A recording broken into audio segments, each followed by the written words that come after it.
ফুটপাত দখলমুক্তে চতুর্থ দিনের মতো রাজধানীতে চলছে উচ্ছেদ অভিযান। এ নিয়ে জানাতে নগরের মোহাম্মদপুরের টাউন হল থেকে যুক্ত হচ্ছেন সহকর্মী ইকবাল অনিক। যুক্ত হচ্ছি অনিক, আজ কতটি স্থাপন উচ্ছেদ হয়েছে এবং কি বলছে ডিএমপি ও সিটি কর্পোরেশন, জানাবেন। অতসী, আজকে কিন্তু তৃতীয় দিনের মতো রাজধানীর যে ৮টি বিভাগ জোন রয়েছে সেই জোনগুলোতে ডিএমপির পক্ষ থেকে ফুটপাত অবমুক্তকরণ কার্যক্রম পরিচালিত হচ্ছে। কিন্তু আমরা যে মোহাম্মদপুরের টাউন হল এলাকাটিতে রয়েছি, সেই এলাকাটির দৃশ্য যদি এখন দেখাই, সেটি হচ্ছে যে অভিযান শুরুর আগেই কিন্তু এই মোহাম্মদপুর টাউন হলের যে ফুটপাতে যে দোকানপাটগুলো ছিল সেগুলো কিন্তু তারা সরিয়ে নিয়েছে। গতকালকে তারা জানতে পেরেছেন যে এই ফুটপাতে অবমুক্ত করা হবে বা ডিএমপির পক্ষ থেকে অভিযান চালানো হবে।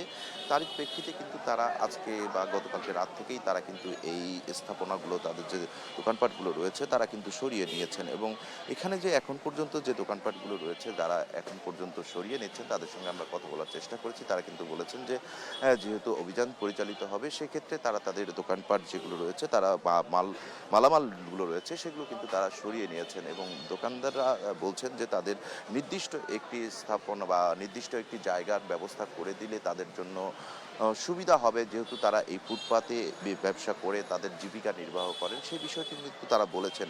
এবং আরও তারা যতটুকু বলেছেন যে এই যে ফুটপাত অবমুক্ত করার জন্য ডিএমপির আজকে কিন্তু তৃতীয় দিনের মতো কার্যক্রম পরিচালিত হচ্ছে। একযোগে কিন্তু রাজধানীর যে ৮টি জোন রয়েছে, ৮টি জোনের যে বিভিন্ন পয়েন্টগুলো রয়েছে, যে ফুটপাত গুলো রয়েছে সেগুলো কিন্তু অভিযান পরিচালিত হচ্ছে। আর আপনারা যদি দেখাই যে এই এই যে টাউন হলের যে এলাকাটি রয়েছে এখন কিন্তু অভিযান শুরু হয়নি, এরই মধ্যে কিন্তু দোকানপাট থেকে তারা সরিয়ে নিয়েছেন। তো অতসী, যেহেতু অভিযান শুরু হলে আরো আমরা বিস্তারিত তথ্য জানাতে পারবো। এই ছিল এখন পর্যন্ত সবশেষ তথ্য আমার কাছে। অনেক ধন্যবাদ আপনাকে। দর্শক, রাজধানীতে চতুর্থ দিনের মতো শুরু হয়েছে উচ্ছেদ অভিযান, সে বিষয়ে জানাচ্ছিলেন আমাদের সহকর্মী ইকবাল অনিক।